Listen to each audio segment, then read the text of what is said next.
ये था 12 राशियों का हाल और अब बात करेंगे आज के महा उपाय की। जी, आज का महा उपाय बहुत ही विशेष है क्योंकि आज तिथि है अनंत चतुर्दशी। ऐसा मानते हैं कि अनंत चतुर्दशी का व्रत करने से और अनंत चतुर्दशी पर भगवान अनंत की जो भगवान विष्णु का स्वरूप है उनकी पूजा पाठ और आराधना करने से आपके घर में सुख समृद्धि और खुशियां आती हैं। आइए जानते हैं अनंत चतुर्दशी के बारे में कुछ ऐसे तथ्य जो अभी तक आपको जानकारी नहीं थी। किस विधि विधान से आपको व्रत करना चाहिए, पूजा पाठ कैसे करें। भाद्रपद मास के शुक्ल पक्ष की चतुर्दशी जो है वह अनंत चतुर्दशी के रूप में मनाई जाती है। इस दिन भगवान अनंत की पूजा करने का विधान हमारे धर्मशास्त्रों में बताया गया।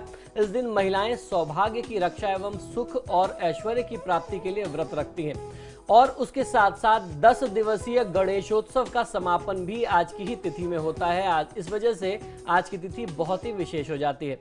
अब जानते हैं कि व्रत की विधि क्या है। आज की तिथि में व्रती महिला को या व्रती व्यक्ति को सुबह प्रातःकाल उठ करके संकल्प लेना चाहिए कि वह भगवान विष्णु की पूजा करेगा और पूरे विधि विधान के साथ जैसे भी आपके सामर्थ्य हो उसके अनुसार आपको भगवान विष्णु की पूजा करनी चाहिए।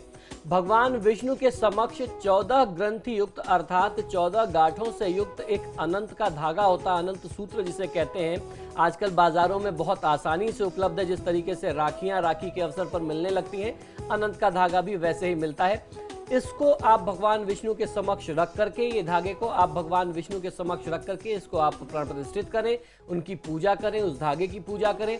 पूजा में रोली, मौली, चंदन, पुष्प, अगरबत्ती, धूप दीप, नैवेद्य इत्यादि का प्रयोग करना चाहिए और हर व्यक्ति को इन चीज़ों का प्रयोग करना। और जब आप इन चीज़ों को समर्पित कर रहे हो तो ओम अनंताय नमः इस मंत्र का जाप आपको आज निरंतर करते रहना है। पूजा व प्रार्थना के पश्चात आपको अनंत चतुर्दशी की कथा सुननी चाहिए तथा रक्षा सूत्र जो है वो पुरुष लोग दाहिने हाथ में बांधें, यानी अपने राइट हैंड में बांधें, और महिलाएं जो हैं वो बाएं हाथ में अपनी भुजा में लेफ्ट हैंड में बांध सकती हैं। इसके बाद ब्राह्मण देवता को आप आमंत्रित कर सकते हैं या किसी ब्राह्मण देवता को आपने बुलाया हुआ था जिन्होंने आपका ये पूजन कर्म संपादित कराया तो उन्हें आप अन्न और वस्त्र दे करके, कुछ दान दक्षिणा दे करके आप उन्हें भोजन कराएं और उन्हें विदा करें। आज की तिथि में आपको प्रयास ये करना चाहिए कि आप नमक रहित भोजन करें। बिना नमक का भोजन यदि करते हैं तो आपको फायदा मिलता है। साथ ही साथ जो लोग आज गणपति का विसर्जन कर रहे हैं, आपको अपने घरों में भगवान गणपति से ये प्रार्थना करनी है कि प्रभु हम आपको, आपके स्थूल शरीर को विसर्जित करते हैं, अर्थात आपका ये जो प्रतीक है, स्वरूप है, इसको विसर्जित करते हैं। ऐसी बाध्यता है कि आज आपको विसर्जित करना है, लेकिन सांकेतिक रूप में आप हमारे घर में रहें, आप रिद्धि सिद्धि के साथ, माँ लक्ष्मी के साथ हमारे घर में रहें।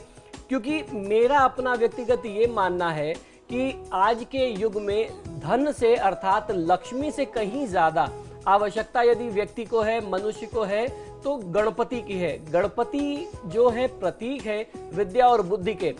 माँ लक्ष्मी के साथ गणेश जी की पूजा क्यों होती है, आपने कभी सोचा है इस बारे में? माँ लक्ष्मी के साथ गणेश जी की पूजा इसलिए होती है, आप ये देखिए कि माँ लक्ष्मी और गणेश जी का कोई संबंध आपस में नहीं है। ना तो वह राधा कृष्ण की तरह प्रेमी प्रेमिका है, ना पति पत्नी है, ना भाई बहन है, कोई ऐसा संबंध नहीं है। माँ लक्ष्मी के साथ गणेश जी की पूजा इसलिए होती है कि माँ लक्ष्मी जब भी आती है तो अपनी सवारी पर आती है। माँ लक्ष्मी की सवारी क्या है? उल्लू। व्यक्ति के पास जब पैसा आता है उसका दिमाग पागल हो जाता है। इस कारण से गणेश जी की पूजा करते हैं, क्योंकि गणेश जी विद्या और बुद्धि के देवता हैं, विवेक के देवता हैं। पैसा जरूर आए, धन जरूर आए, माँ लक्ष्मी जरूर हमारे घर में आए, लेकिन सद्बुद्धि सदाचरण के साथ आए, सदाचार के साथ आए। जो पैसा आप कमा रहे हैं, बहुत अच्छी कृपा हो रही है, वह सही मायनों में समाज के कल्याण के लिए, परिवार के विकास के लिए प्रयोग में आना चाहिए। इस भावना से गणेश और लक्ष्मी की पूजा हमेशा साथ की जाती है।